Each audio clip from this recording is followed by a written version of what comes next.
She is an author, actress, TV personality, Eileen Davidson, who you might know from her iconic roles on some of the most popular soap operas, from Real Housewives of Beverly Hills. And we are so thrilled. Eileen, thank you so much for being here with us tonight.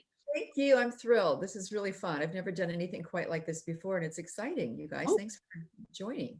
Eileen, you're already getting comments, and I have to say, you do look fabulous. So can you please, like, is there a secret? Like, what are you doing to stay looking so amazing? I just did like a red lip and crossed my fingers.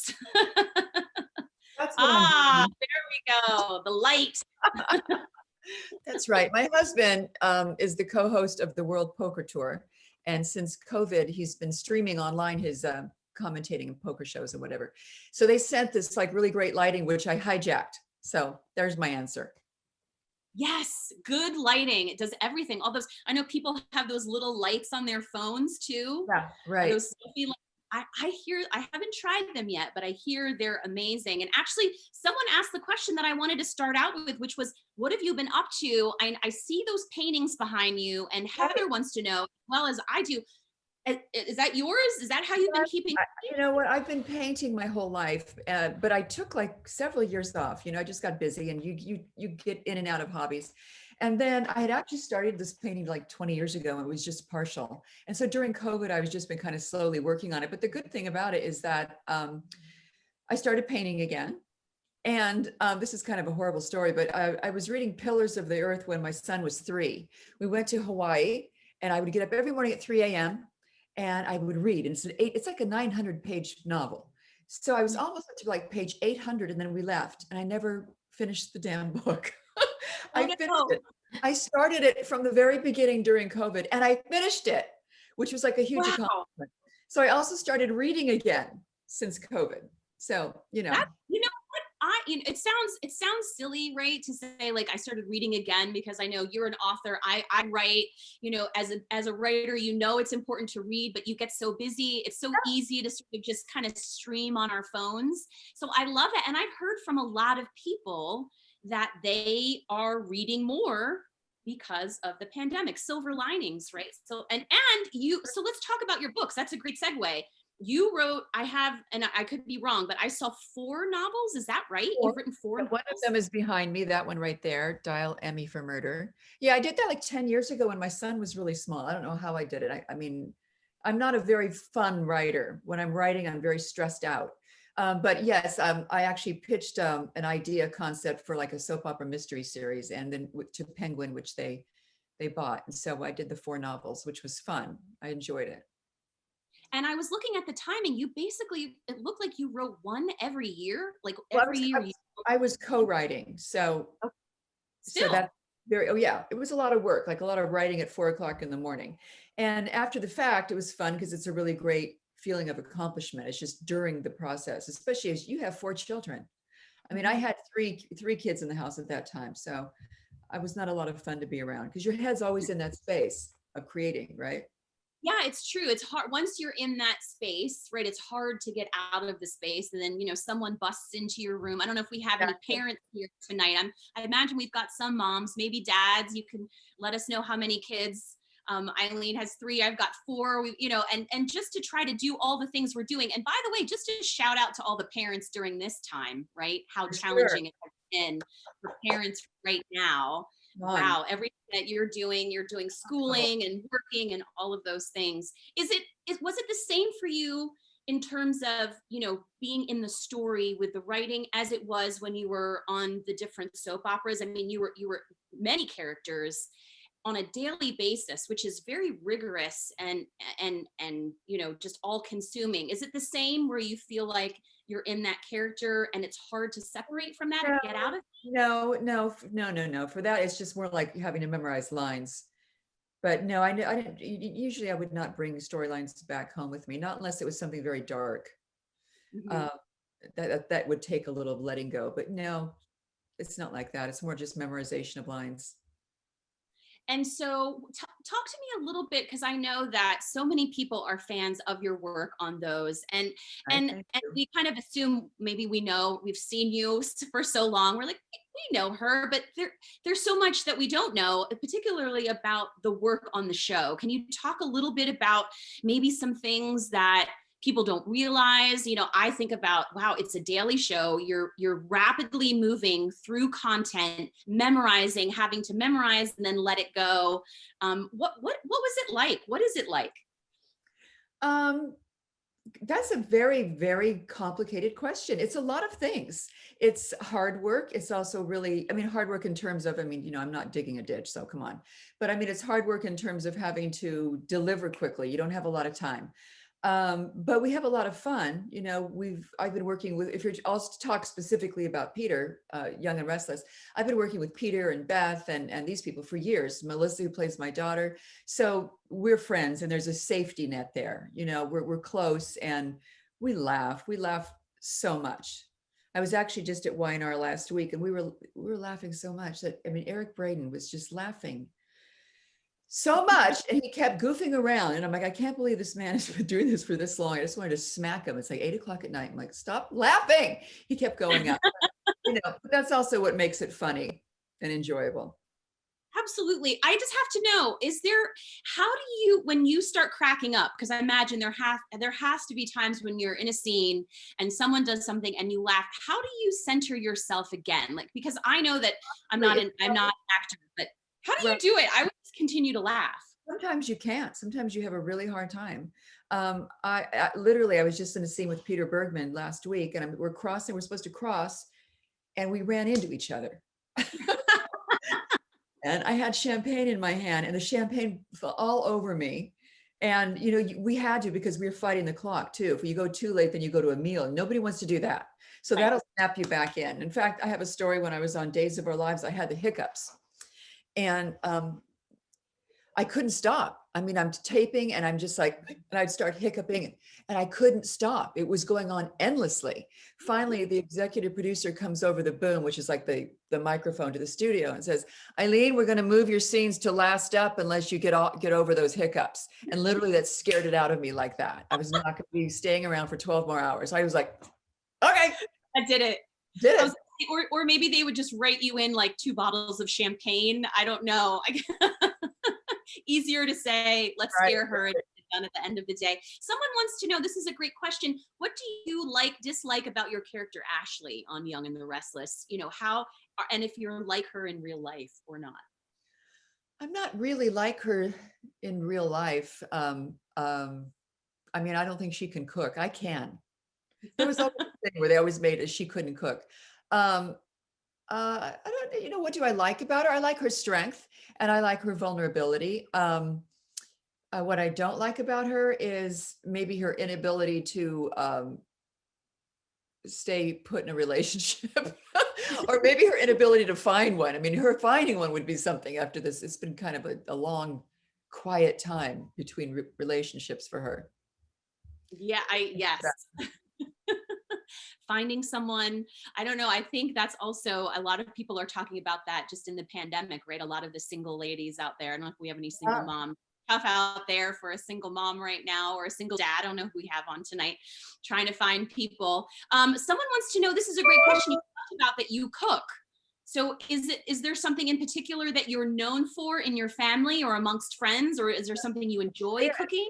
Just in my family, but that just happened by accident, trying to find one thing that everybody in the house liked.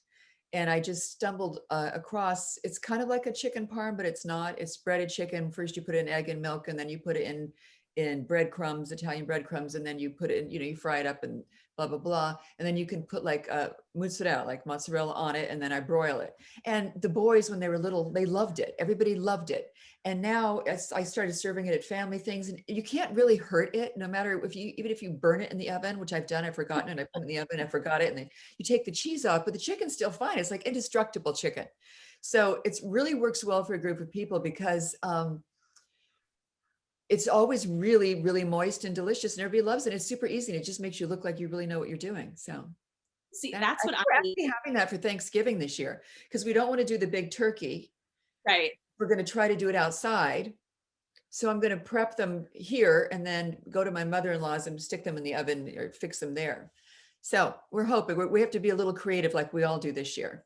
I think so many people are being creative this year, and I love that. I've heard a lot of people who aren't doing turkey, they're doing something different. I think it should be called Indestructible Chicken. I Yes, love that. It's the name of the yes, dish. yes.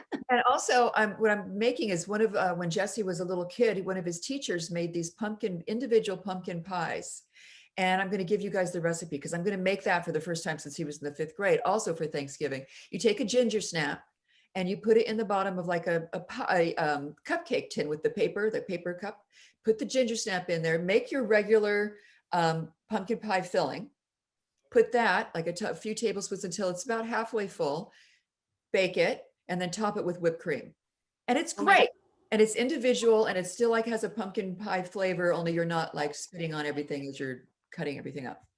Okay, so Eileen, you just basically gave us 2 recipes. Did not expect Oh, that to happen. So there you thank go. you. I'm a huge pumpkin pie fan myself. So I love it. That's awesome. We've got a couple questions and I love that people are asking questions. If you're just joining, I'm Kristen. I'm here. I'm here from Girls Night In Online, and I've got Eileen Davidson with us. We're just chatting. It's Girls Night In. It's a Monday night, so we're so glad you're here. If you do have questions, leave them in the chat box. Would love to hear from you. Let us know where you're watching from. Let us know what of Eileen's you've loved the most. How exciting. We've got a couple recipes and you have a couple questions. This is an interesting question.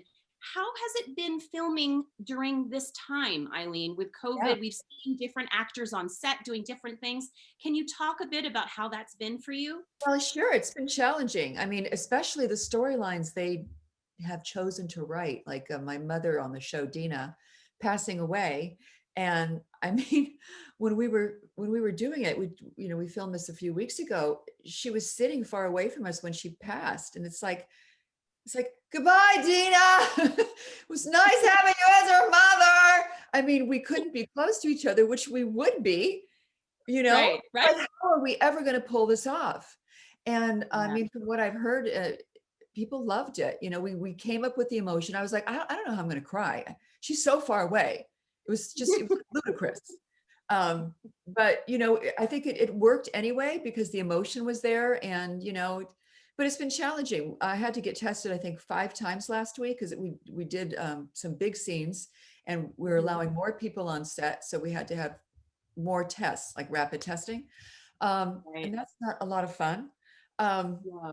I had to switch nose holes at one point during the week because I was like, oh, but everybody wants to work and everybody wants to do the best they can and comply and make it work. And so we're happy just to be doing that. It's been a real education though, and challenging in many ways. Yeah, because there's been a couple cases that came up on set, and then you have to kind of like evacuate the studio, and they have to do a contact tracing, and it's quite something. No, I can't even imagine. And I know I have so many, I'm sure you have many colleagues in the business in various aspects of it. I have a lot of friends who are musicians and dancers who have not been working and will not be able to go back.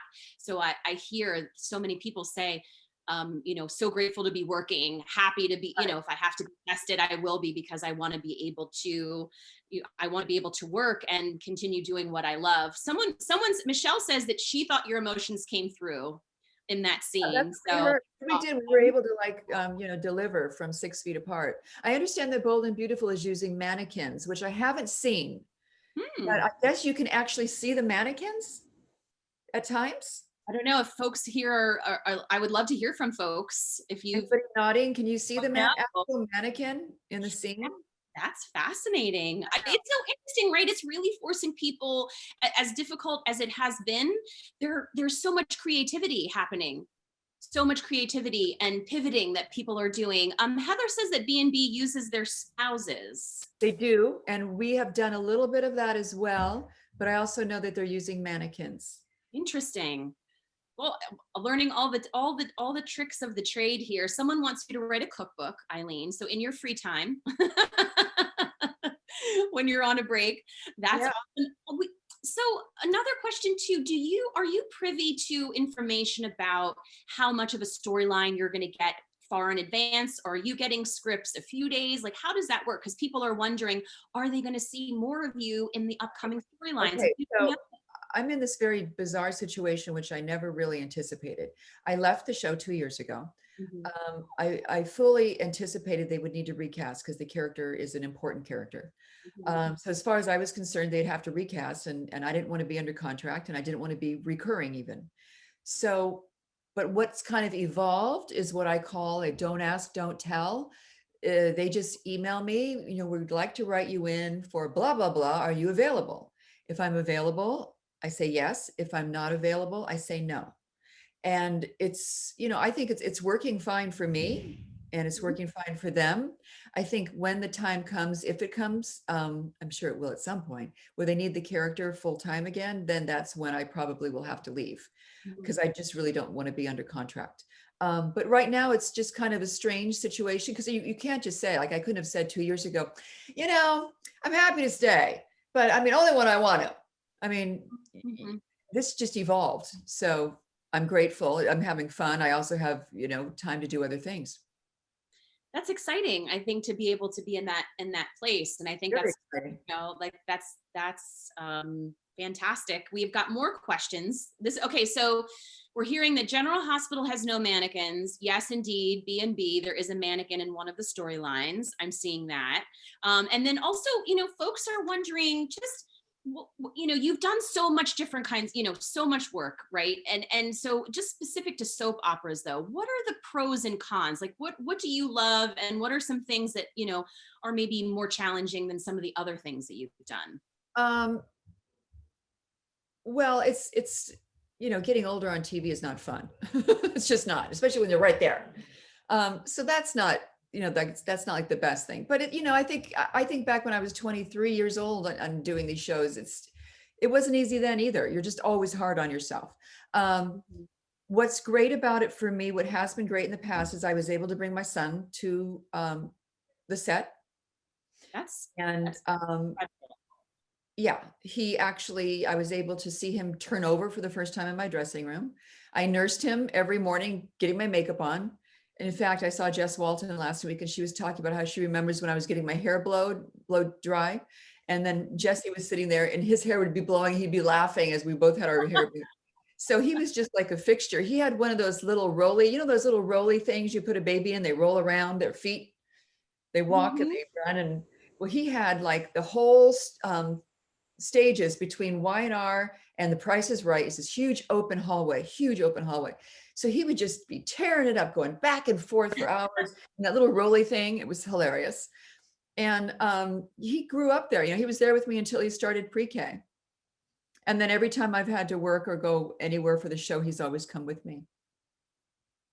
that's It was that great. is It's a great job to have a kid, be pregnant. I worked until, a month before I had him. And then I started working like 4 months after I had him.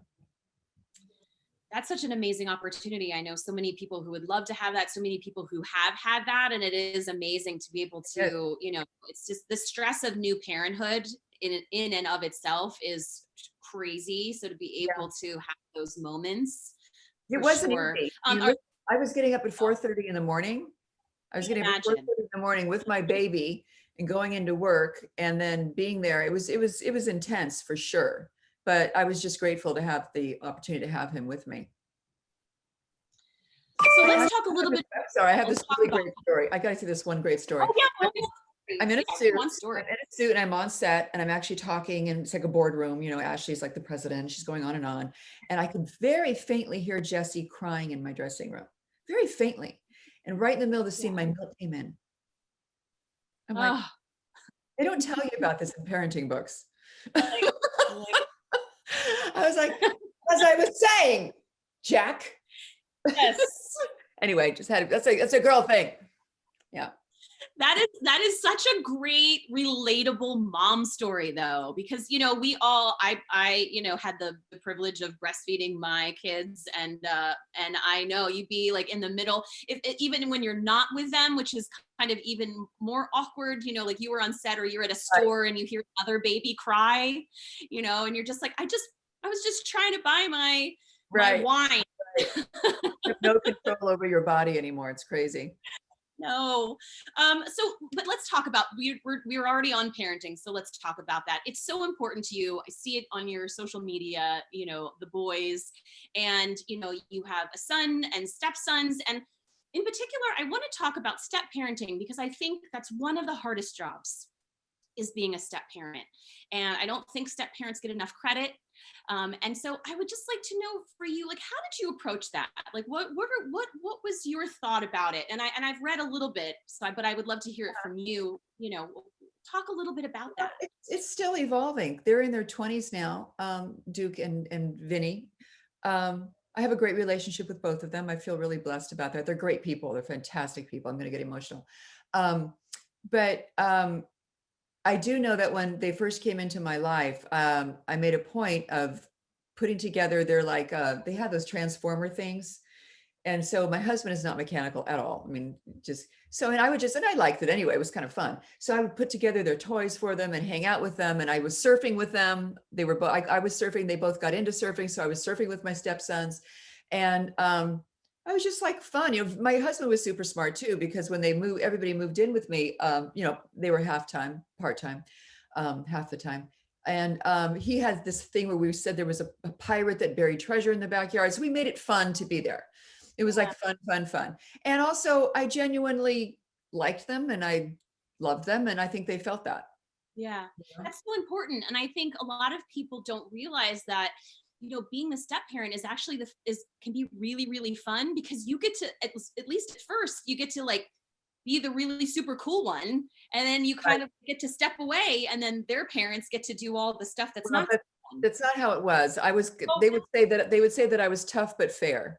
So that was always, she's tough, but she's fair. But yeah, I was always like the make your bed, do your dishes stepmom. You were on it. I'm the youngest of 7 kids. We had to chip in. Yeah. Well, and I think that now, I imagine, right, as they're older, being able to make that observation and say that you're tough but fair at a younger age is pretty incredible. But, now I imagine all that's paid off as I look at the trail of laundry behind my computer right now. Yeah. Well, with COVID, everything has kind of gotten loosey-goosey. Like with my son, he was doing his laundry, but then it's like there's a lot on his plate now because he's doing this distance learning and it's trickier. So, you're letting things slide a little bit more than I used to. So you mentioned a little bit about growing older on television is not super fun, and the pressures, even as a young woman, right? Of course, you still look super young to me. So anyway, but like just in general, I think body image and television and movies is challenging. And so we've had a couple questions. Just have you felt pressure? Like, do you feel that? Is it something that you find that's inside of you, or from extrinsic sources where you feel like, okay, I was never told that I had to lose weight or do this or do that ever. I think it's more just, I always say that high definition is the best way to like want to keep yourself, in shape, because high def is harsh. And there's no hiding from it. So, but there's also a matter of self-acceptance too. I mean, it's inevitable after I've had so many people in my family pass away. So getting older to me is more of like a gift and a blessing, and not like some horrible thing that's happening to me. It's just that the reality of if you happen to catch yourself, you're like, oh, that's slightly different, hasn't it? But it's nothing insurmountable. I mean, I'm grateful. I'm grateful to be aging. I'm grateful, to be here. That's like those hotel mirrors, the really up close ones where you go in and you're like, oh, wow, my tweezers. Exactly. Exactly. And they're so brightly lit. Like, you're like, did really? Just put that away. You speak so candidly about so much, and which I appreciate, and I'm sure everyone here really appreciates. Is that, and you have such a positive attitude, like your ability to be like, you know what, this could be a negative, but I see the positive. I see the glass half full. Is that how you are? Is this, do you feel like that informs, your existence, this idea of like looking at things with the findings and the positive? Yeah.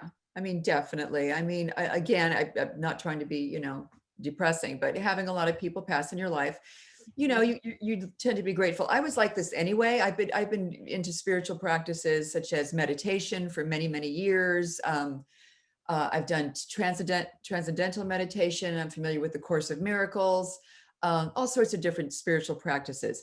But basically, it's just, looking at things and being just grateful for whatever it is you have is, I think, just a really healthy way to live. And it's tricky. I mean, my son is not always like that. So I'm always trying to just show him the more positive side of something, or, just what he's got, and to be grateful. Mhm.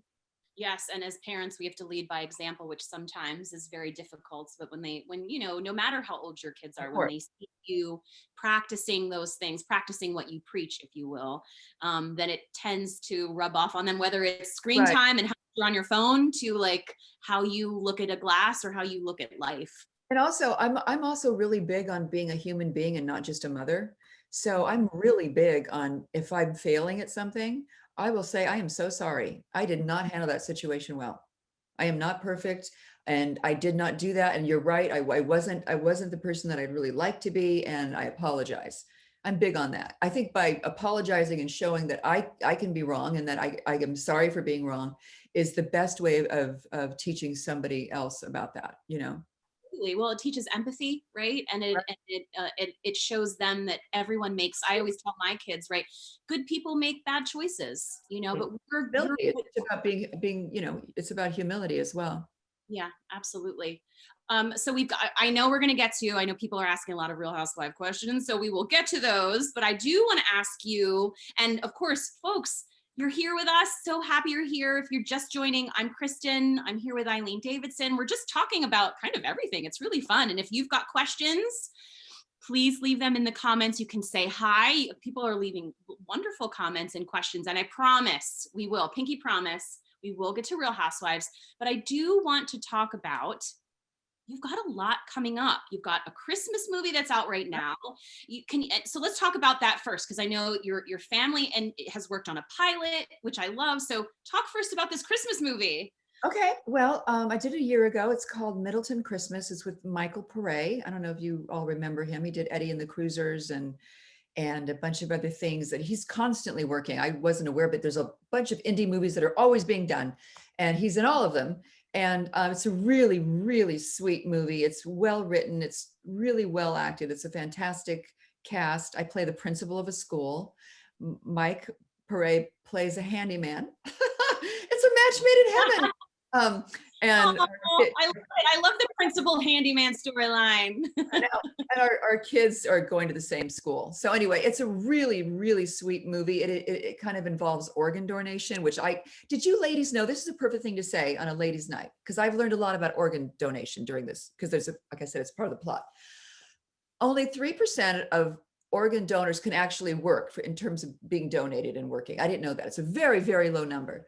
And guess who is the person, the people that do the most donating? I can't speak. The people that do the most donating, women.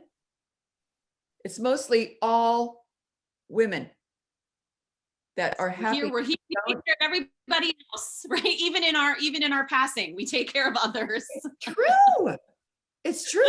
We're laughing about it, but even in that, women are saying, you know what?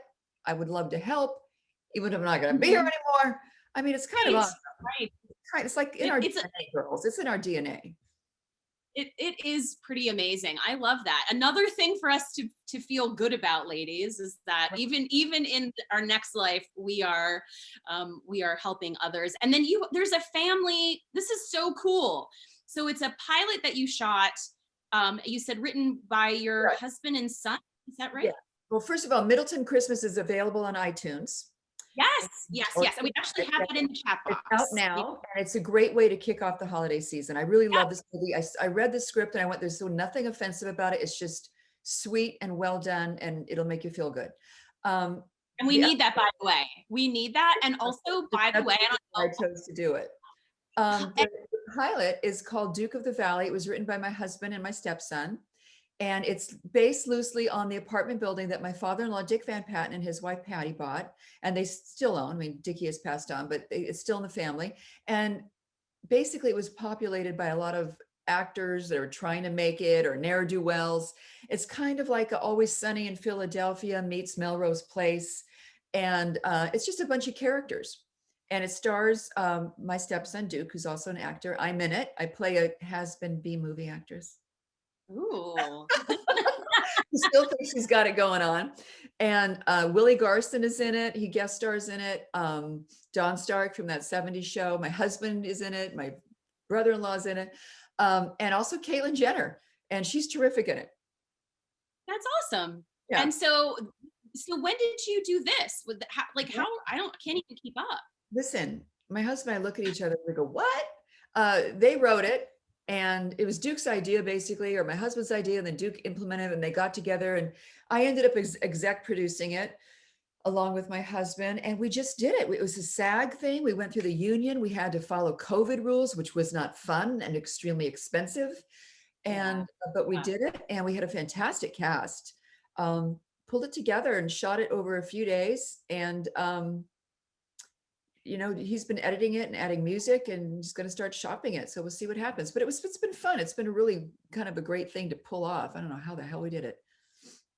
Yeah, I mean, I don't either. I know that it's been so complicated and so difficult to try to shoot anything right now. So it's pretty incredible. I love that it was like a family project. Right. How did that work? Did everyone get along? Like, how does that I did a movie with my husband that came out a year ago called 7 Days to Vegas, where I play his wife in the movie. So, and my brother-in-law was in that as well. So, no, you know, my husband, I was really happy because we worked really well together. We had a lot of fun. We had a lot of fun. I actually had more fun this time because, I don't know, working with him before, it was like very stressful because he was the star of it. And I just wanted to smack him a lot because he was a little obnoxious. Sorry, honey. But this time it was just kind of more collaborative. So collaborative in the home, collaborative at work. And I think that's got to be even, I know so many people with spouses right now are like, I am tired of seeing you because a lot of. I know my husband, he's a runner. He's kind of a runner. So he's even in the middle of COVID. I'm like, where are you going? There's nowhere to go. I'm going to drive down to Santa Monica. I'm like, why? I'm like, okay, bye. So he just kind of like, you know, he needs to have his space and do his thing. And, you know, we've been together for 20 years. So we work it out. I'm like, bye, have fun. Right after 20 years, you know, you've got the routine, you know, when someone needs the space. And now people are asking, is that going to, we can't really see the pilot yet, right? It hasn't gone out anywhere. No. We're just it's in its infancy of trying to find a home. So we haven't even started yet. Right, so fans and friends here, you'll have to keep your eye out for that. Hopefully, fingers crossed, we'll be seeing that. Let's talk to, you know, everything that I read about you. The one thing that really stood out, I mean, there were many things, but is your charity work. And I know you're raising money tonight, but you know, you, in several articles that I read, this was something you were passionate about as a teenager. And you have kept that as really a huge part of your life. A couple that I read were like No Kid Hungry and Project Angel Food. But can you talk more about why that work is so important to you, why it's so meaningful to you? I think my mom really instilled it in me. You know, I was raised very Catholic, and I don't know if any of you all remember that, but we were always collecting pennies and money for the orphans. It was just like part of your, you know, your education was giving back. And my mom always instilled this thing about doing things for other people and giving back. And when I was I was 20 years old and moved to Hollywood, she was always on me about doing something. And I was like, so I started teaching dance classes, even though I took dance class. So I wasn't really a professional at all. God bless these girls. But so I would teach them like some dance steps on the weekends. But it came to the point where I was kind of just trying to make it on my own. So I stopped doing that. But then I never really left touch with that. I marched on Washington to end homelessness when I was at around 29. And then I got involved with Para los Niños, which is an organization in downtown LA, which helps kids in after school programs, pre-K. I had an event called Daytime at the Beach with all these soap opera stars in the early 90s to benefit Para los Niños. And I took them to Disneyland a bunch of times. I've just been kind of a part of my life. When I had my son, I kind of took some time off because I was a little, you know, inundated with my life. But then I started donating my clothes that I'd worn to special events or whatever. And what I would do, sorry, that's my laptop. I would, it was a great idea from Evolution, this girl named Lisa. And what we did is we would take a lot of my clothes from the closet, a lot of vintage clothes, and I'd put them up on social media and they would be bought and I would match whatever they were bought for. And all proceeds would go to, I think at that time it was No Kid Hungry. Hmm. And it was great because I was getting these pictures of like my dresses on these girls going to prom, which was That's so amazing. fun. Or just Yeah, that's really all fun. sorts of different events. And all of their money was going right to No Kid Hungry. And then I would match it. So that was something I did for a few years. And I've done a bunch of other stuff. And then I got involved with Project Angel Food, which I love. And so it's just been, I think it's important. I'd actually like to be maybe more involved than I am, but I also don't want to do something because I feel like I have to. I want to do something because it feels organic and like the right thing. Mm-hmm. I think that, and I've seen in particularly on Instagram, you take your platform very seriously, and you have family photos and there are personal things, but you are one who talks about causes that are important to you. Do you feel as though folks, maybe it's just you can speak about yourself, but you have a platform that it's important to use your voice if you have one that is so wide reaching? I do when it feels right, but I would never say that somebody else should. Mm-hmm. My husband's not particularly that way, and that's fine. I don't judge him for that. It's just, whatever is right for you. But I also have instilled in Jesse, in terms of like every time he gets a certain amount of money for a birthday, to give 10% of it to, he's chose, I said, choose a charity. He chose the ASPCA. So that's something he's been doing for a lot of years, is giving, $25, $50 sometimes to these charities, so that's an important thing, I think, to instill in kids too. Whether he takes it on with him in his life, you never know. But Right. And it doesn't take a lot, right? I think the idea that you can just do a small little thing, that small little gesture, you think of the power of so many small gestures, how they can really add up. So we've had a lot of questions of your favorites, actually. So I'm going to do kind of like a fun, Oprah style favorite things, because we're very curious. And I think the first thing, we've had a couple questions, your current favorite television show. What's on your binge list? What are you watching right now? No pressure. It's 90 Day Fiance. The truth comes out. 90 Day. I'm also watching the Nexium thing, which is crazy. Yes. So I got a lot of people addicted to 90 Day Fiance. And actually, Darcy from 90 Day Fiance and I've become kind of friends on Instagram, which is hilarious. I'm like, Darcy, I love her. I'm kind of jealous. I love that show. Oh, by the way, can I say something about that show? And I really think this is an important thing. I wanted to say something about on Twitter or something. I love the way that they're showing these relationships with cross cultures and the fact that we're having to see other people accept their child's choice. Mm-hmm. Even though if it's not the right gender in their eyes, or the right, race or whatever. And we're having to see this. It's really kind of mind blowing. And I think it's a great teaching device about acceptance, really, how it's in this like reality show, but it's really kind of profound.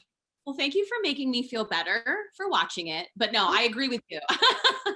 I think there was a collective sigh of, it's okay. We like that. But I actually agree with you. And it's an interesting, like you said, insight into just different cultures in general. Yes. And how relationships, whether there's certainly positives, there are some negatives, but I think it's certainly a learning experience. Okay. So favorite beauty product, maybe in the eye, because we're all, we're wearing masks right now to be safe. So I feel like mascara is the new lipstick.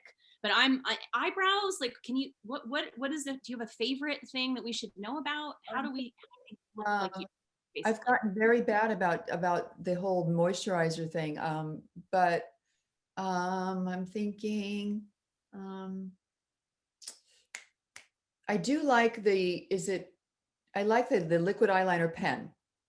That's kind of like a thing. I like it. The only problem is it looks just like a Sharpie. I was with my sister-in-law a few weeks ago, and I was doing this. I was putting makeup on. I went, I just put a Sharpie on my eye.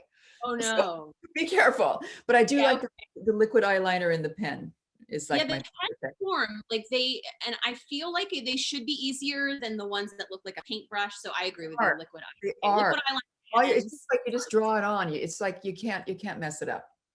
Okay, so that's good. And last one, are there any apps? I don't know if, I mean, I know you're on Instagram, so you're on social media, but anything, like a meditation app you love, or is there I like like, Calm. Calm is a great app. yes, Calm. And I was when the COVID first hit, I did a 30-day meditation with my son to try to get him into meditating. He hung in there for the 30 days and he hasn't done it since. Another one that I tried, but yeah, Calm is great. And it's not just meditations, it's also things that help you go to sleep and just general well-being and all sorts of different cool things. There's another app, it's a filter app, which I think is amazing. Mm. But there's lots of them. You can Google those.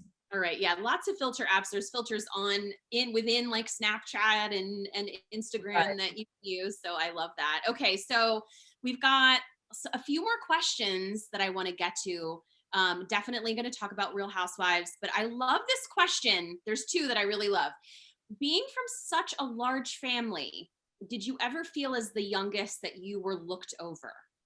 Yes, I did. Um, well, and I was also my mother's favorite because I was the youngest by a lot of years. She didn't have me till she was almost 40. I think she was like 38, 39. Um, so it was kind of a combination. I got away with a lot of stuff because they were just so exhausted by then. Yeah, I mean, Like, what is she doing? We don't care. Um, but definitely, they were also very loud and very boisterous people. So I tended to kind of recede into the background which is odd that I became the actress and the only one in my family that's really in the business. Um, but yeah, I just kind of observed a lot. I was always watching. mhm. That's kind of scary, doesn't it? I was always watching. I was always watching. Well, maybe that has, just why you're so great at characters, because you're watching people, you're Well, listening. I they, feel they were actually very entertaining people. They were hilarious. I mean, they were always putting on shows and they were always putting on characters and hats and costumes. It was five girls in the family. So they were always dressing up and doing crazy things. and then this is a great question too. Do you have like one secret to a long marriage? I mean, 20 years, that's admirable and Well, we've been probably together for challenging. 20. We've been together for 20 and we'll be married for 18 coming up soon. You know, gosh, it's a great, great question. And I think about that a lot. Um, I guess just the biggest thing for me, because this is my third marriage, Mhm. is that um, we don't agree on everything and we don't see eye to eye on everything and we don't share all the exact same choices, whatever opinions about things. But intrinsically, I know that who he is good. And I know that together, we recognize that and appreciate that in each other. Mhm. And also knowing and believing that no matter what happens, that it's going to be okay. Mhm. That you kind of trust the feeling that you can have an argument and show your ugliest self and that you're still going to be there for each other the next day. Yeah. That's what I've learned is kind of hanging in there. And then that builds trust and going through these horrible experiences or going through just the normal things that life has to offer. Um, you build a foundation. Mhm. Mhm. I love that. And just hanging in there. And yeah, and also going and just driving to Santa Monica if you need to. For a run. Absolutely. And not feeling like, oh, wait, why are you doing that? And don't take it personally and don't think you've got to be with somebody all the time to prove that you're in love with each other. Absolutely. All right, so we've had so many Real Housewives questions. I'm just gonna say Real Housewives, Eileen, and people are wondering if you're hanging out with Lisa, like if you're gonna come back to the show. Are you still keeping up with everybody? Like, just talk to us about it. Like, what's Um, happening? I text with Kyle, I text with Lisa, I text with Erica. We've been trying to get together. We were trying to get together a few months ago, but with COVID and everything. And then, we're kind of in different worlds now. Mhm. And it is definitely, I kind of compare it to, although I love them and adore them, I kind of compare it to when you graduate from high school and then you kind of go off and then you try to get back together and things have just changed. You know, you have to have I did anyway, I only speak for myself. You have to have you're in a different reality, excuse the pun. So you see the world differently and you see things differently. When I left that show, it took me like a good year at least, maybe longer, to kind of decompress. When I was on that show, I cared about things that I didn't care about before and that I don't care about now. So you kind of get into this very insulated world where things seem very important because they are what's happening to you. But I was caring about things that frankly, I don't want to be spending my brain matter on. So I don't have any regrets about it. But I don't know. Does that answer anybody's question? Yeah, no, I think it does. We have some people who've said people have confessed they haven't seen Real Housewives, which I absolutely, there, you know, everyone has their own favorites that they watch, of yours, I'm sure, and of everything. I think that's such an astute observation, honestly. Like, you know, at the time I was in it and that was my priority, but maybe before and now I can look back and say, you know, that now I'm in a different place. We all move through our journey, and that was one part of your journey. People really miss you though, Eileen. There are a lot of people that they really miss you. It definitely is its own universe. And I mean, you're always being attacked by something or the Twitter or whatever. There's just a lot coming at you. So you're dodging bullets all the time, you know? It's not that must be so difficult to exist in that space, especially because you're also, you know, in the spotlight with your work on television and acting. So then you've got that, and then you've got the Real Housewives. That's got to be a lot. I don't know, juggling necessarily. Yeah, it was. And also, I mean, like, again, I have no regrets. It was one of the most fascinating experiences of my life. But I was also apologizing all the time to other people. Like something would air and I'd go, oh my God, I was always on the phone. I am so sorry that you got brought into this. Because they didn't sign up for it. And my son, Jesse, did not like it. Right. When he became old enough, like around 13, he was like, Mom, I don't like it. I don't want to be on it. I don't want to be known to be I don't want to be famous because I'm your son. And it just wasn't for him. So that was you know, as soon as people start, you know, jumping ship, it's like, you know, he just didn't like it. Yeah, I think about the kids a lot on those shows, right? Kids love it. And some kids love it and it's great for them. It's great for their careers. There's no judgment. I mean, honestly, if I'd had a different children or something that were really into it, it probably would have been easier for me. But it just, you know, I didn't want to make him do anything. You know, you have to do this. I just wouldn't. No, that makes a lot of sense. We've got a lot of folks asking about some of your older movies. I feel like this might be a Eileen, this is your life. We've got someone asking about making a biker chick movie. Right. And then someone asking about a movie Phoenix with Judson Scott. Wow, that was one of my first jobs. I was 21, I think. Okay. That's awesome. So it's like we're going back. There was a fire in that episode, and we shot it, I think, in Universal City somewhere. But when I opened the door, the flames actually burned my eyebrows. I'm like, oh gosh, well, I know this was like a big network show. Wow. Anyway, little things that happen. I know you must have just kind of tucked away like all of these amazing stories. I got thrown from a horse during one scene and on another movie I was doing, but yeah, anyway. So many. So I don't know, the eyebrows, I don't know, my eyebrows, I feel very protective. I know. Especially now, because that's what people are seeing. You know, and they were very big eyebrows, so maybe that's why. That's actually, now that's the thing, right? The big eyebrows. Right? I'm like, why did I ever pluck in the 90s? I want them back.